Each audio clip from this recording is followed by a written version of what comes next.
contradictorias no pueden ser al mismo tiempo inválidas o inaplicables, ¿ya?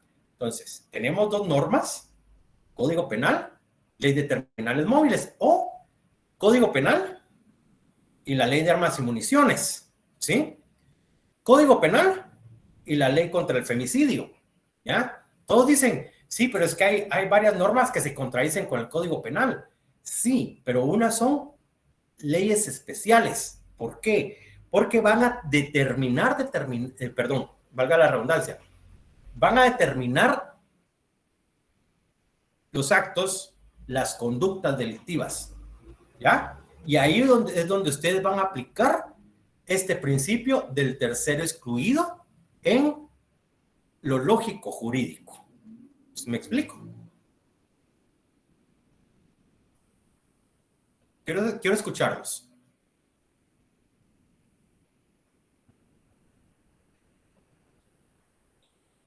Compañeros.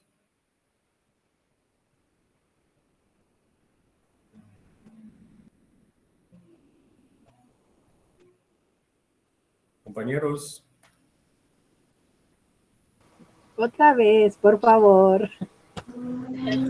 ¿Otra vez? ¿Otra vez? ¿De dónde? Bueno, entonces estábamos con el principio de la no contradicción. Sí, el principio de la no contradicción. Entonces va a imperar la supremacía de la ley. No es que impere. Hablamos de que el principio del tercero excluido va a venir a coadyuvar al principio de no contradicción. Dentro del principio de la no contradicción, ustedes tenían en lo lógico jurídico, cuando dos, vamos a ver, podría repetirlo del tercero excluido imperativo. Ok, vamos a empezar desde, pero no les quiero confundir, porque ustedes ya recibieron una cátedra con el LIC en relación al principio de no contradicción. Yo retrotraje el principio porque el tercero excluido viene a coadyuvar al principio de no contradicción. Pero únicamente hacía grandes rasgos. El principio de no contradicción, de lo lógico jurídico dice, dos normas se oponen contradictoriamente cuando teniendo ámbitos iguales de validez material, espacial y temporal, una permite y la otra prohíbe a los mismos sujetos la misma conducta. Era lo que hablábamos del holandés que viene a Guatemala con su puchito de marihuana. Sí, pero es que en mi país es válido, ya, pero aquí no, ya. Entonces ahí podríamos jalar que para ellos es permitido, pero para nosotros es prohibido, o viceversa, en relación al voto, ya. Nosotros tenemos el derecho de votar, de elegir mandatarios, ellos no, o sea, a nosotros no lo permite, pero a ellos se los prohíbe, ¿sí? Por eso dice, ámbitos iguales de validez material, espacial y temporal. Perdón, ahí me confundí. Ahí, dentro de esos casos que les expliqué, no se puede dar la no contradicción, ¿sí? Porque son sujetos distintos. Uno es extranjero y el otro es nacional. La no contradicción se viene a la antinomia de las leyes, ¿ya? Específicamente la antinomia, que hay un conflicto de leyes, ¿sí? Pero aquí vamos a tomar, porque habla de que el principio se refiere concretamente a la no contradicción entre dos juicios. Imaginemos dos juicios. Si uno de ellos afirma algo y en el otro se niega lo mismo, necesariamente uno de los dos es verdadero y el otro es falso. Vamos a ver, dice Luis Fer, sería que el principio de no contradicción es solucionado por el tercer excluido. Digámoslo que sí, pero el tercero excluido va a venir y va a decir, o es verdadero o es falso. No va a ser ni medio verdadero ni medio falso. ¿Sí? No sé si ahí sí me entienden. Licenciado. Entonces, en este caso, por ejemplo, el principio del tercero excluido es como el que da como el voto final, ¿o estoy entendiendo mal? Podríamos decirlo así. Es como el que dice o es verdadero o es falso, o sea, no es algo que apoye al de no contradicción. Si no es algo que está Viene a coadyugarlo. O sea, el principio de no contradicción sabemos que uno es sí y otro es no, ¿ya? Pero en el no contradicción solo nos quedamos con eso, sí o no. El tercero excluido viene a decir o es sí o es no, ¿sí? No puede ser ni medio sí ni medio no. O sea, no contradicción, sí y no. Estamos aquí. Tercero excluido, no puede haber uno en medio, ni medio sí o medio no. O es sí o es no. Viene a afirmar el sí o afirmar el no. Entonces, ahí sí me explico. Llega a definir, licenciado. Podría ser, no quiero tomar la palabra definición, sino que quiero que ustedes se tengan el concepto de que no puede haber, estos principios son filtros, perdón, y ya no lo alcancé a leer. No, quiero que ustedes tengan el concepto de que el tercero excluido viene a indicar sí o no. No puede haber algo a medias. Como les decía, o es blanco o es negro. No puede ser gris. ¿Sí? Estos principios son filtros para llegar a un razonamiento válido. Lo podríamos tomar de esa forma, ¿ya? Como no un poder de decisión, sino que no puede quedarse a medias. O llegamos a la universidad o no llegamos. Pero no nos podemos quedar en el camino. No sé si ahí sí me explico.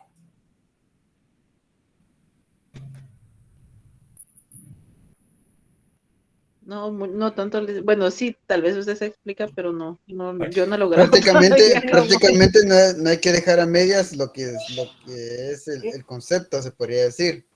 Claro, Pero Samuel. esto sería... Perdón, Evelyn. No, licenciado, gracias, lo voy a escuchar. Gracias. Ok, bueno, como dice Samuel, ya, en el ejemplo anterior dice, o Juan es culpable o no es culpable, pero no puede ser medio culpable. ¿Sí? ¿Me explico ahí? O es o no es. Entonces, perdón, licenciado, entonces tenemos que, se podría decir que el principio de no contradicción nos dice que debe ser sí o no, y el principio de tercer excluido nos dice que necesariamente se debe escoger entre el sí y el no, y no existirá una tercera opción que nos dé un tal vez. Es correcto. Ahí está. Gracias, Aida. Así es. O es verdadero o es falso, pero no puede ser a medias. Sí o no, y no puede haber el tal vez, como dice Aida. Y no sé si ustedes han escuchado ese refrán donde dicen, es que el hubiera no existe. ¿Ya? O sea, y claro, lo hubiera hecho. No. O lo hizo o no lo hizo.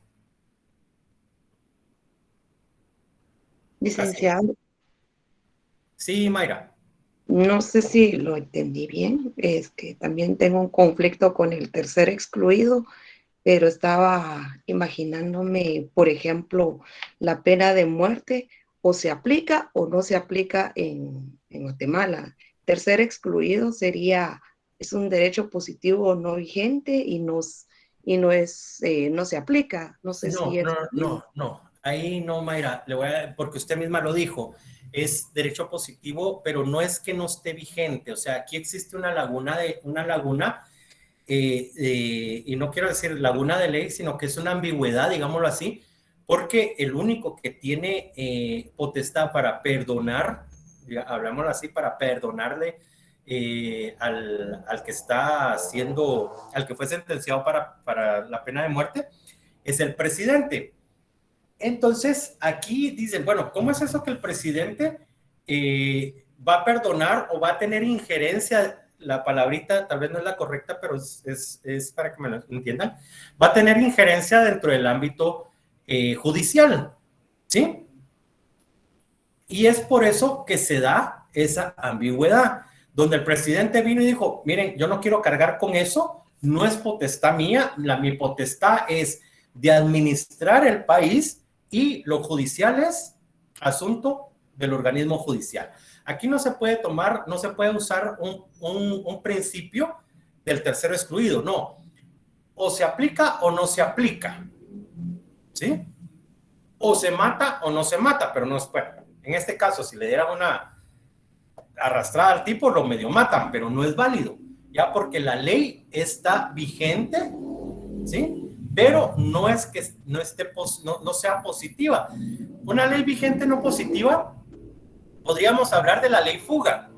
Esa ley fuga que fue promulgada en el tiempo de Jorge Ubico, esa ley sigue vigente, pero no se aplica. ¿Por qué? Porque no se da toda esa estructura como para venir y decir, bueno, vamos a dejar, vamos a soltar a cierto grupo de personas detenidas y ahí vamos a disponer de la vida de ellos, ¿sí? Pero, sin embargo, no está derogada esa ley. En cambio, la pena de muerte sí está vigente. Que no se aplique no quiere decir que no esté, que sea no positiva, sino porque ahí existe otro conflicto. El principio de no contradicción establece que no puede ser falso y verdadero al mismo tiempo. Es correcto, o es falso o es verdadero. Bueno, principio de no contradicción, como lo dijo el compañero. ¿Ya? El tercer excluido viene a decir, por ejemplo,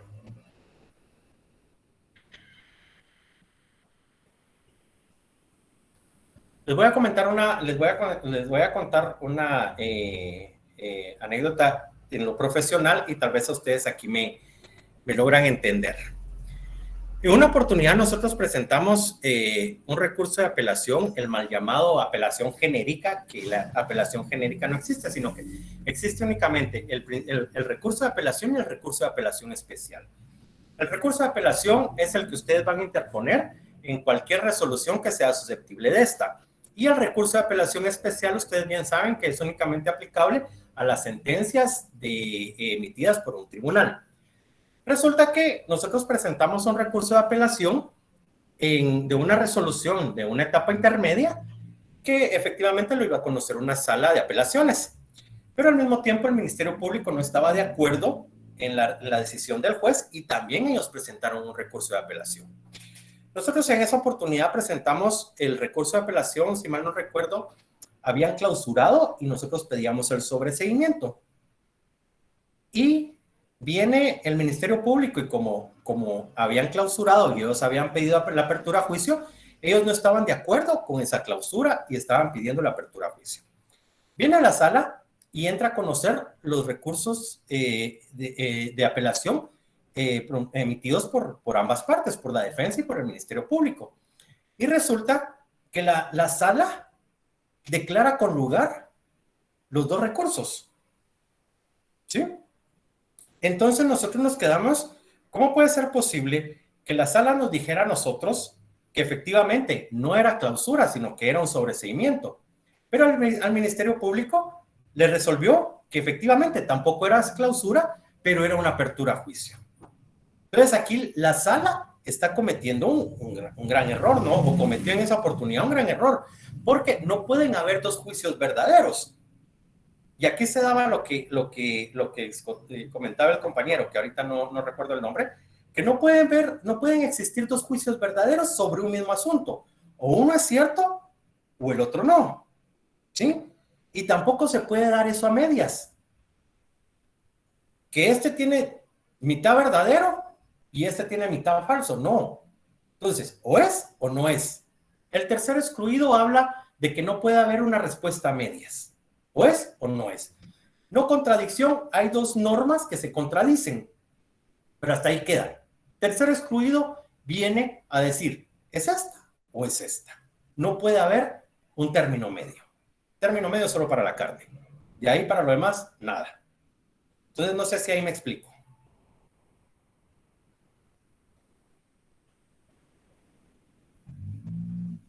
Hoy sí. Ok. Sí, licenciado, más claro. Muy bien. Entonces, alguien de ustedes me pedía que regresara al tercer excluido del imperativo. Sabemos que cuando hablamos de imperativo, es algo de cumplimiento obligatorio, ¿sí? Como las normas o las leyes son imperativas, o sea, son de cumplimiento obligatorio. El Código Penal dice, comete homicidio quien el homicidio está prohibido, ¿sí? Entonces, Cuando hablamos del tercero excluido del imperativo, nos dice, en el caso de dos mandatos contradictorios, no pueden ser ambos desobedecidos. O sea, un mandato dice, agarre a la derecha, y el otro dice, agarre a la izquierda. ¿Sí? Son dos mandatos. Pero entonces ustedes vienen y dicen, bueno, estos dos mandatos o estas dos órdenes me dice una que agarre a la derecha y la otra me dice que agarre a la izquierda. Pero las dos están contradiciendo, pero yo tengo que obedecer una. ¿Sí? O me voy a la derecha porque este me lo está diciendo, o me voy a la izquierda porque este también me lo está diciendo. ¿Sí? Ese es el tercer excluido del imperativo. ¿Ya? O sea, no pueden venir y decir ustedes, bueno, como este dice a la derecha y este dice a la izquierda, yo voy a agarrar recto. No.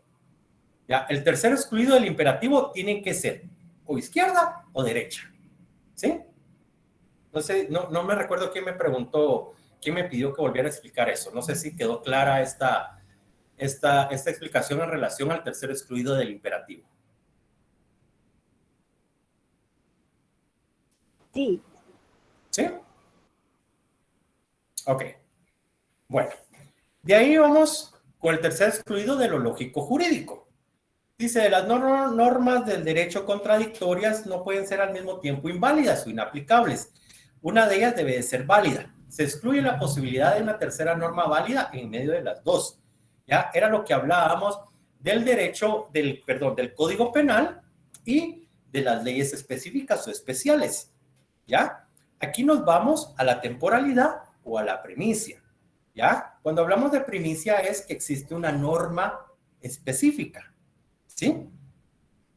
No sé si ahí nos quedamos claros con esta explicación en relación al tercer excluido de lo lógico jurídico.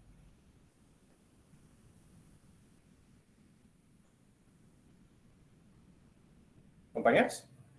¿Sí? Ok.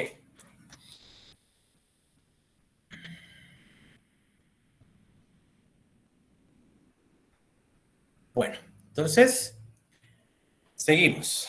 Gracias, Mayra. Bueno, seguimos, dice. En los anteriores, se refiere a dos opuestos, seguimos hablando del tercer excluido de lo lógico jurídico. Se refiere a dos opuestos contradictoriamente. El principio del tercero excluido es preciso reconocer que una alternativa, aquí vamos a hablar de alternativas falsas o verdaderas, no cabría una tercera posibilidad. O sea, ahí está claro. Como le repito, tomemos el blanco y el negro. Sabemos que mezclando estos dos colores sacamos el gris, pero no. Cuando hablamos de los principios, y en este caso en específico, el principio del tercero excluido, no existe el gris. O es blanco o es negro. ¿Sí? En el campo jurídico, dice, dichos principios se aplican estableciendo que dos normas contradictorias, una necesariamente debe ser válida. Lo que hablábamos de la antinomia, ¿ya? Lo que hablábamos del Código Penal y las leyes especiales o específicas. O sea, en este caso, ustedes vienen y dicen, ¿qué ley es más benevolente para mi representado? Regresamos al caso típico del robo de terminales móviles. Bueno, pues yo vendría y dice, es que le tipificaron robo agravado. El robo agravado sabemos que no goza de ninguna medida sustitutiva. Sin embargo, el robo de terminal móvil, aunque tiene la misma pena, pero este sí goza de medida sustitutiva.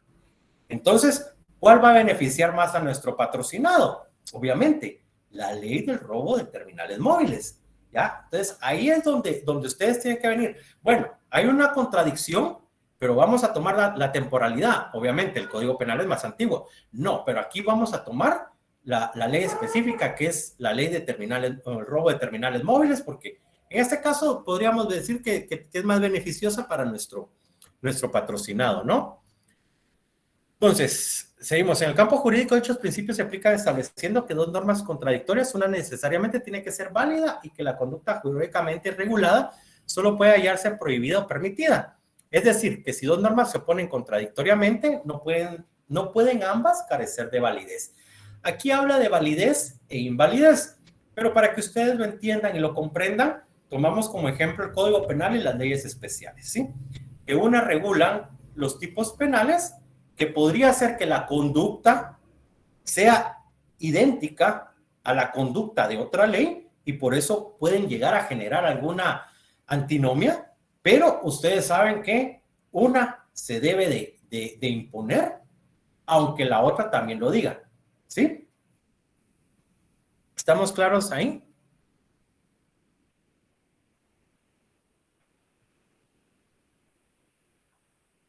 Sí, Liz. Ok. Y por último, en relación a este principio dice que este principio es lo que veníamos platicando. Este principio es complementario al principio de no contradicción. Establece que no existe el término medio entre el ser y no ser. O es o no es. Contradicción. Sabemos que hay uno y otro. Tercero excluido viene a echarle porras a uno o a echarle porras a otro, pero no puede echarle porras a los dos. O sea, no puede existir un punto medio. ¿Sí?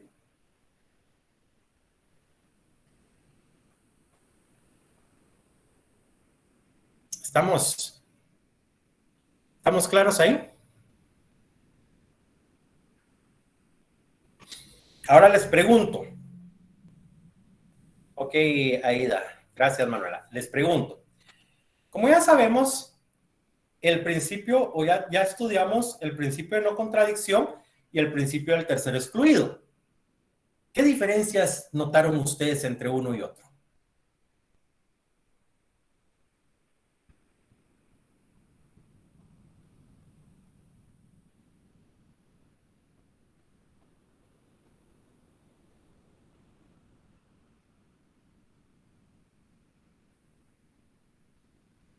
De coincidencia, es que las dos dicen que una de las dos normas debe ser verdadera, o una de las dos afirmaciones debe ser verdadera y la otra no.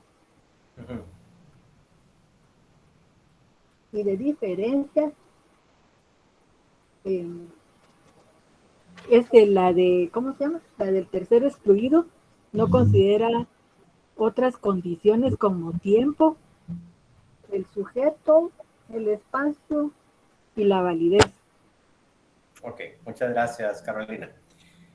Pero, obviamente, la compañera Carolina vino y retrotrajo información de los dos principios, ¿sí? Uno dice que es esto y el otro viene a reafirmar una u otra cosa. Simple. Cuando ustedes les vengan y les preguntan, mire, dígame la diferencia entre el principio de no contradicción y tercero excluido. Fácil. Dice la definición, dice que dentro de dos juicios, o sea, el de no contradicción es de dos resultados, verdadero o falso. Sí, es correcto, Luis Fer, pero la respuesta que ustedes vienen, la diferencia que radica entre uno y otro es que entre dados dos juicios contradictorios no puede darse un intermedio. Esa es la diferencia. ¿Por qué? Porque ustedes saben que el de contradicción hay dos normas que se contradicen, ¿sí? Las tenemos acá, ¿ya? Y el del tercero excluido viene y dice, o es una o es otra. Lo que ustedes tienen que pensar en esto, ¿ya? Blanco, negro, no gris, ¿ya? El de no contradicción dice blanco o no blanco, podría ser negro, ¿sí? Aquí estamos, blanco, negro, ¿ya? Y el del tercero excluido dice, o es blanco o es negro, no existe un gris, ¿ya? Esa es la diferencia. Entre dos juicios no puede haber uno a medias, ¿ya? Uno verdadero, uno falso. Tercero excluido, ni es medio verdadero, ni es medio falso. O es falso o es verdadero. La diferencia radica en que mientras el juicio de no contradicción dice que dos juicios no necesariamente pueden ser, o dos juicios son contradictorios, el del tercero excluido viene y dice que no puede haber uno a medias. O es uno o es otro. Esa es la diferencia. La diferencia radica en que uno va a manifestar o es A o es B. Pero no va a ser AB ni BA. ¿Sí?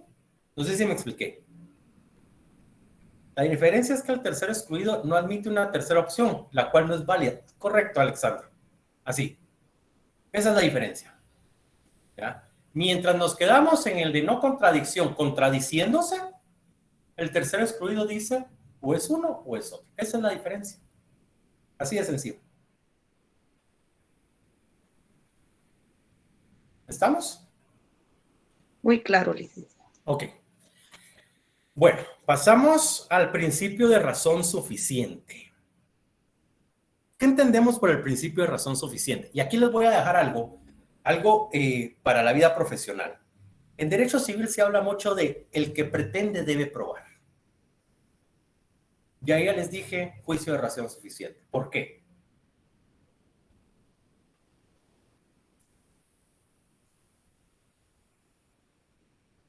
¿Por qué creen ustedes que el que pretende debe probar?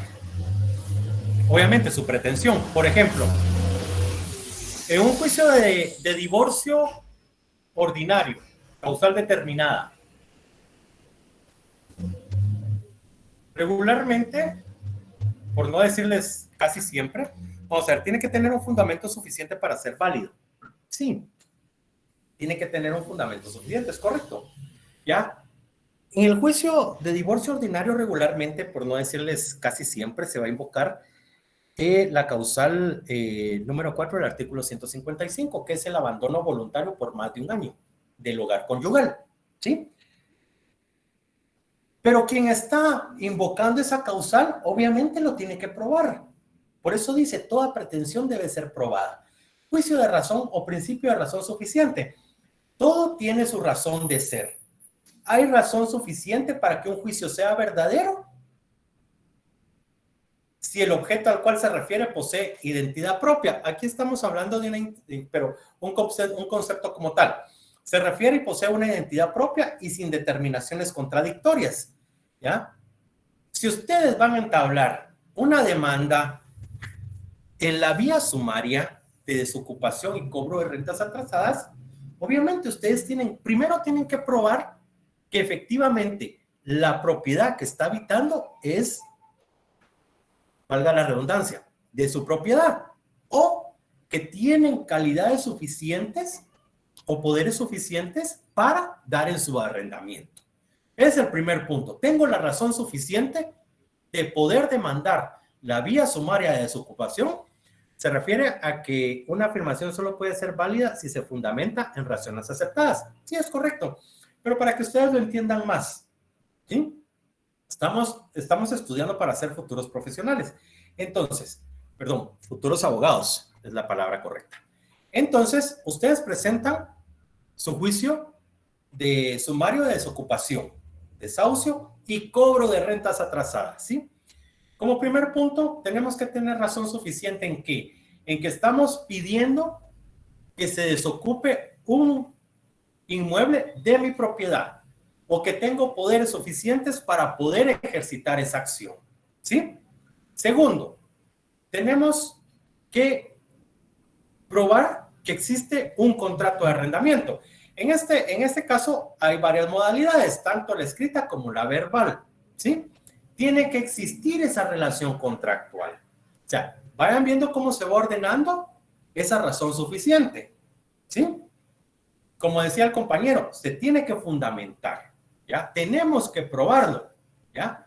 Como tercer punto, tenemos que probarle, demostrarle al señor juez que obviamente nosotros estamos pidiendo la desocupación del inmueble porque ya aquí van a haber varias circunstancias, porque definitivamente nosotros ya no lo queremos arrendar o porque efectivamente nos dejaron de cancelar las rentas, ¿ya? Entonces ahí viene ya la colita.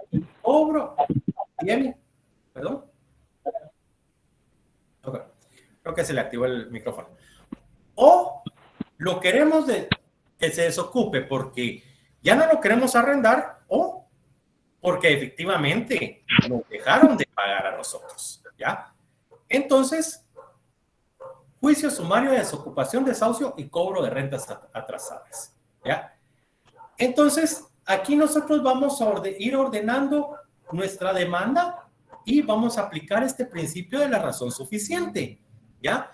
Tenemos que fundamentarle al juez. Toda afirmación necesita una justificación. Podrías tomarlo, pero no literal, ¿sí? ¿Por qué? Estamos justificando, pero puede ser de que efectivamente él venga, la persona, en el caso de que estamos pidiendo la desocupación, venga y diga, mire, pero yo estoy al día, ¿ya? ¿Cómo podemos justificar una desocupación si la persona nos ha cumplido? Se puede, ¿sí? Pero llevaría un poquito más de complejidad. Pero vamos a que el juicio de la razón suficiente tenemos que ir ordenando todas las circunstancias que nos van a dar a nosotros la razón, ¿sí? Regresando al sumario. ¿Es mi propiedad? ¿Ya no la voy a arrendar? Ya sea porque ya no la quiero arrendar o porque efectivamente quiero sacar a la persona porque ya no me pagó, ¿sí? Juicio ordinario de divorcio. Sí, es que la persona abandonó el hogar conyugal hace más de un año, ¿sí? Todo eso, yo tengo la razón, pero se la tengo que fundamentar. Y por eso viene esa oración que dice, toda pretensión debe ser probada, ¿ya? Podríamos decir que es exactamente lo mismo con el principio de razón suficiente.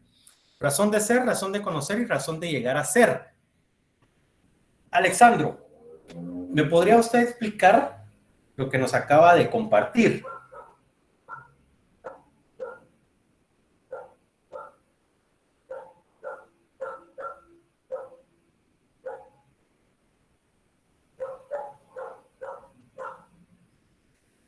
Bueno, vamos a seguir con la cátedra. Dice, principio de razón suficiente. Todo tiene su razón de ser, ¿sí? ¿Hay razón suficiente para que un juicio sea verdadero? Si el objeto al cual se refiere posee una identidad propia y sin determinaciones contradictorias. Aquí, como en los otros principios, tenemos la razón suficiente del imperativo, que habla de la razón de ser suficiente de cualquier imperativo jurídico y de todo el derecho que es la conducta humana, cuya regulación de acuerdo a cierto valor y fines es el objetivo del orden jurídico y también su principio. O sea, lo imperativo es, como se lo venía explicando, es algo por ley, ¿sí? Por ejemplo, razón suficiente de lo imperativo podríamos decir que nos vamos a lo cotidiano, ¿ya? ¿Qué requisitos deben ustedes de cumplir para manejar un automóvil? La licencia. Licencia, Luis Fer, serían reglas. Ajá, licencia. Edad. Tarjeta de circulación. Tarjeta de circulación. Aprender a manejar, muy bien, hace. Ajá. El carro. El carro. Sí. Exacto. Entonces aquí nos vamos a la razón suficiente del imperativo. Dice, la razón de ser suficiente de cualquier imperativo jurídico y de todo el derecho es la conducta humana. Aquí nos vamos a lo cotidiano. Y ustedes reunieron los elementos en que se necesitan para poder conducir un automóvil, ¿sí? Entonces, hay una necesidad, hay una justificación, pero se deben de cumplir determinados requisitos. Ya, ustedes lo dijeron, poseer licencia, poseer la edad, el vehículo, la tarjeta y saber manejar, ¿ya? Entonces, cuya regulación de acuerdo a cierto valor y fines es el objetivo del orden jurídico y también su principio. O sea, razón suficiente al imperativo, nos vamos a lo cotidiano, ¿ya? Ahora bien, como se da en muchos casos, de repente hay un retén de policía y ustedes van en orden, pero ya saben, desgraciadamente, y es la realidad y ustedes no me van a dejar mentir, que le andan buscando el menor, perdón, no tengo micro, razón de ser, es la razón del por qué, el objeto es el objeto. Perdón, vamos a leer, dice. No tengo micro, dice. Razón de ser es la razón de por qué el objeto es el objeto. Razón de conocer es el conocimiento adquirido y la razón de llegar a ser es el fin del juicio. Graduarse. Así me explicaron hace tiempo. Vamos a ver. Razón de ser es la razón del por qué el objeto es el objeto. Sí. Razón de conocer es el conocimiento adquirido y la razón de llegar a ser. Y, y la razón de llegar a ser es el fin del juicio. Sí, en relación a estas definiciones, claro. O sea, la razón de ser es el objeto, del por qué es el objeto. Pero nos vamos a la razón, no lo podríamos aplicar al juicio o al principio de razón suficiente, porque si bien es cierto, sabemos que ustedes están ahorita sentados en una silla, ¿ya? Y saben que es una silla porque la silla es para eso, ¿sí? Para sentarse, ¿ya? Entonces, no podemos venir y decir, aplicarlo al principio de razón suficiente porque, como les repetía en un inicio, el que pretende debe probar, ¿sí? Si en dado caso yo me quiero divorciar, primero tengo que estar casado, ¿sí? O sea, aquí no podemos aplicar el objeto, no podemos aplicar conocimiento, ni el llegar a ser, porque el llegar a ser, obviamente, nosotros estamos ahorita recibiendo el curso de lógica jurídica porque es un requisito que tenemos que ganar para poder ir avanzando en nuestra carrera. No, o sea, todo ese razonamiento está muy bien, pero no puede ser aplicado a lo que estamos hablando, ¿ya?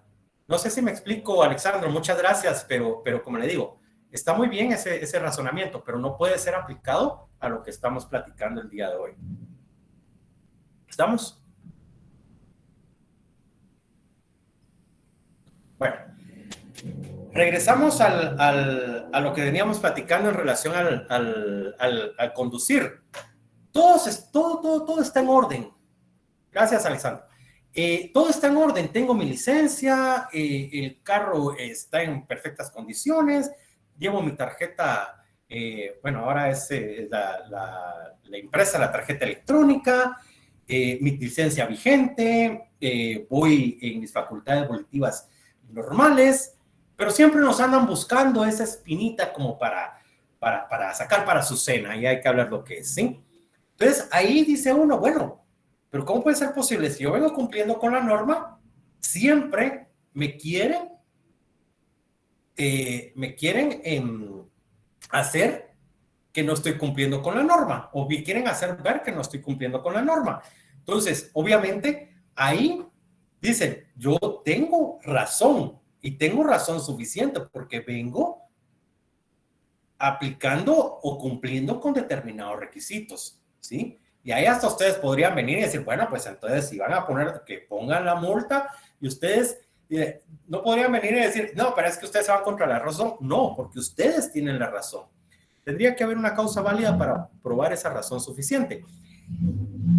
Sí, pero eso ya no, esa respuesta nos vamos al principio de razón suficiente en lo lógico jurídico. Ahorita estamos hablando todavía de la razón suficiente al imperativo. O sea, son las normas cotidianas. Ustedes saben que para poder conducir tienen que tener todo en ley. O sea, y ahí nada es sin que haya una razón que explique lo que sucede, cumpliéndose con algunos, vamos a ver, con algunos requisitos, es correcto. Ya, el principio de razón suficiente en relación a lo imperativo es las normas cotidianas, a lo cotidiano, ¿ya? Ustedes, para que se les haga más fácil y seguimos con lo del vehículo, ustedes cumpliendo todos esos requisitos, no hay quien venga y les diga que está mal, ¿sí? Ahora bien, cuando hablamos del principio de razón suficiente en lo lógico jurídico, ¿ya? ¿Qué dice? Que es el principio lógico y ontológico. Lógico porque la razón suficiente de las normas de derecho reside en la norma primaria. ¿Cuál es nuestro ordenamiento jurídico? Y aquí vamos a platicar, yo creo que alguien de ustedes ya lo había comentado. Nada existe porque sí, sin una razón o causa que lo determine. ¿Ya? Por ejemplo, regresando al divorcio, sabemos que existen dos clases de divorcio. Uno es el divorcio por mutuo acuerdo o mutuo consentimiento, y el otro es el divorcio ordinario, perdón, el divorcio por causal determinada. ¿Sí? Pero nada de esto surgió porque de repente el legislador se sentó y dijo, pueden haber dos clases de divorcio y a uno le voy a poner divorcio de mutuo acuerdo y al otro divorcio por causal determinada. No. Todo, como dice acá, nada existe porque sí, sin una razón o causa que lo determine. Vino tal vez el legislador y primero entró en consenso el divorcio. Bueno, pero si dos personas se quieren divorciar y están de acuerdo, entonces se deben de llenar determinados requisitos para que ese divorcio sea cancelado. Se tiene que acudir ante juez de primera instancia de familia y es quien declara el divorcio. Ok, excelente. Pero si se da se da la situación en que uno de los dos cónyuges no quiere divorciarse, ¿qué pasa ahí? Entonces ahí puede ser el divorcio por causal determinada. Ahí ya hay litis, ya existe una oposición, ¿sí? Entonces aquí es, nada existe porque sí, sin una razón o causa que lo determine.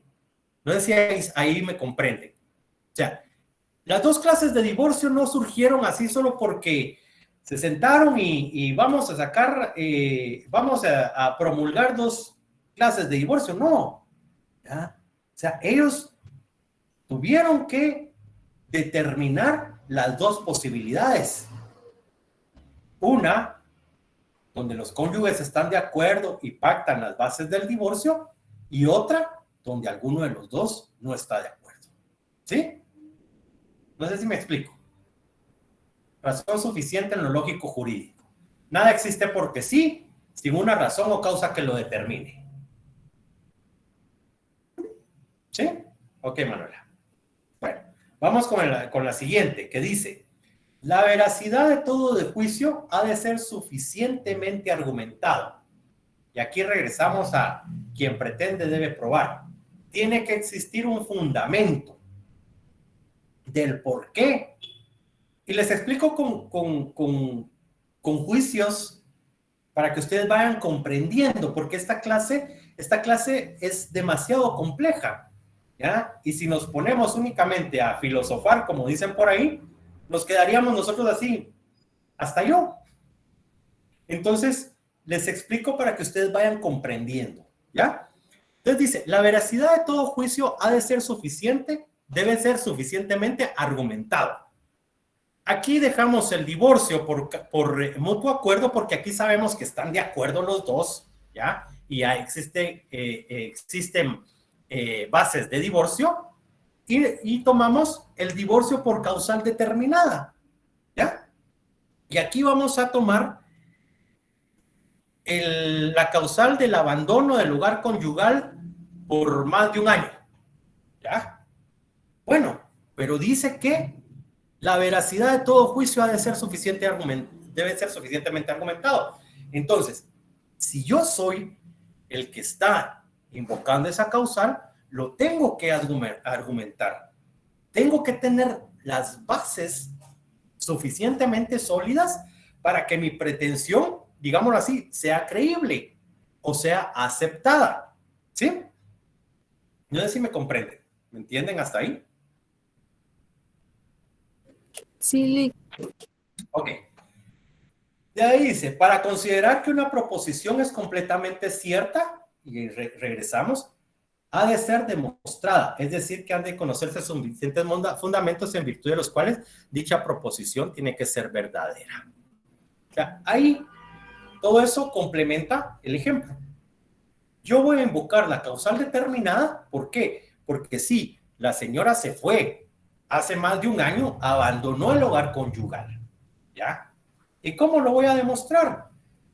La ley establece, o bueno, perdón, no establece, la práctica establece una declaración donde la persona abandonó el hogar, porque tiene que ser voluntario, ¿ya?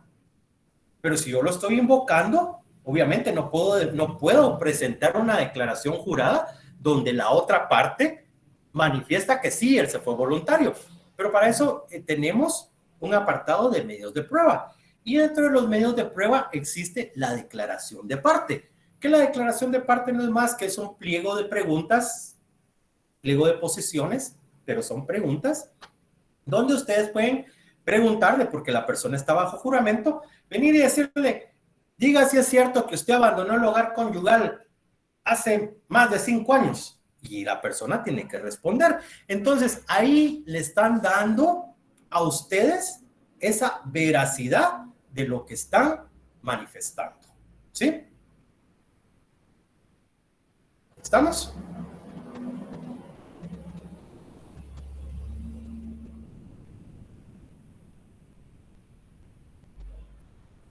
Y por último,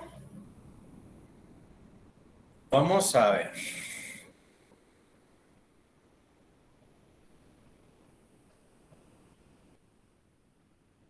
Vamos a leer esto último, dice.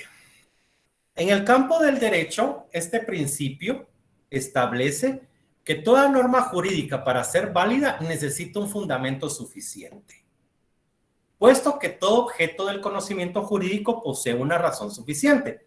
Así, en el caso de las normas jurídicas se demuestra su razón suficiente de manera directa, recurriendo a las normas de jerarquía mayor, o bien el conjunto del sistema legal, que ha fundamentado la promulgación de tales normas. Aquí hablamos de juicios, de procedimientos, de procesos, pero ¿cómo vienen ustedes y dicen, bueno, sí es cierto, yo voy a presentar un juicio de divorcio ordinario, de divorcio por causal determinada, como no tiene un procedimiento específico, se va en la vía ordinaria, porque la persona se fue, está bien, pero en el caso de la promulgación de las leyes, ¿cómo o dónde ustedes encuentran este principio de razón suficiente? Por ejemplo, hoy en la mañana me compartieron unas reformas al Código Procesal Civil, que por cierto medio las leí y van a crear bastante conflicto, pero eso ya se los contaré en otra cátedra. Entonces, cuando ustedes vienen y dicen, ¿dónde encontramos la razón suficiente, por ejemplo, en la creación o la promulgación del Código Penal? Permítanme, ¿me puede traer el Código Penal?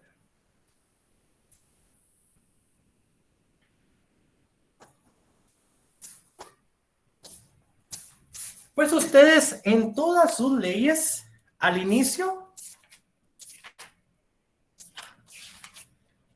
siempre van a encontrar este apartado que dice, bueno, ahí no lo van a ver, pero si tienen una ley, todas las leyes van a encontrar decreto tal, Congreso de la República, considerando. Aquí en el Código Penal tenemos 2 considerandos. El primero dice, considerando que se hace necesario y urgente la emisión de un nuevo Código Penal acorde con la realidad guatemalteca y los avances de la ciencia penal. Segundo considerando, que además, por la época en que fue emitido el Código Penal actualmente en vigor, se ha determinado la necesidad de incorporarle a través de las reformas parciales nuevas normas que han afectado su unidad y dificultado su aplicación y estudio. Y de ahí ya viene, por tanto. Entonces, ustedes van a agarrar la ley y van a decir, ¿dónde está la razón suficiente en las leyes? Y son sus considerando. ¿Sí? Ahí ustedes encuentran la razón suficiente. Considerando 1, considerando 2 y el por tanto. ¿Ya? Entonces, Cuando ustedes les comenten o les pregunten dónde encontramos o el por qué el principio de razón suficiente, dónde lo podemos ver, en las normas, simple, en los considerando. Esa es la razón suficiente para promulgar el nuevo Código Penal. ¿Estamos, compañeros?